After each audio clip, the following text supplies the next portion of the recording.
Big boss Malayalam season 7 ഇന്നത്തെ എപ്പിസോഡിൻ്റെ പ്രമോയിൽ അനീഷ് ഇന്നലെ ചെയ്ത പോലെ തന്നെ ബോട്ടിലെല്ലാം എടുത്ത് എറിയുന്നതായിട്ട് കാണിക്കുന്നു. ഇന്നലത്തെ എപ്പിസോഡിൽ ബോട്ടിലെല്ലാം എടുത്ത് എറിയുന്നത് കണ്ടപ്പോൾ പെട്ടെന്ന് ദേഷ്യം വന്നപ്പോൾ ചെയ്തതാണ് എന്നാണ് വിചാരിച്ചത്. എന്നാൽ ഇന്നത്തെ എപ്പിസോഡിലും അത് തന്നെ, അതായത് അനീഷ് മനഃപൂർവ്വം ഇങ്ങനെ ചെയ്യുന്നതാണ്. ആദ്യത്തെ 2 ആഴ്ച ഓർമ്മയില്ലേ, അനീഷിന്റെ പ്രകടനം എന്തായിരുന്നു? വീട്ടിലുള്ള എല്ലാവരും അനീഷിന് എതിരായിരുന്നു. അതുപോലെ തന്നെ ലാലേട്ടന്റെ വീക്കെൻഡ് എപ്പിസോഡിൽ 3/4 മണിക്കൂറും അനീഷിനെ പറ്റിയായിരുന്നു ചർച്ചകൾ. പല കമന്റുകളും കണ്ടു. അനീഷ് ആദ്യത്തെ 2 ആഴ്ച മാത്രമേ നല്ലതുപോലെ ഗെയിം കളിച്ചുള്ളൂ. അത് തന്നെയാണ് അനീഷിന്റെ ഗെയിം പ്ലാൻ.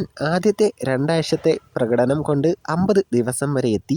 50 ദിവസം കഴിഞ്ഞുള്ള 2 ആഴ്ച അനീഷ് ആദ്യത്തെ 2 ആഴ്ചയിൽ എന്താണോ ചെയ്തത്, എങ്ങനെയാണോ ഗെയിം കളിച്ചത്, അതുപോലെ തന്നെയായിരിക്കും ഈ ആഴ്ച. അനീഷിന് ജയിലിൽ പോകണം.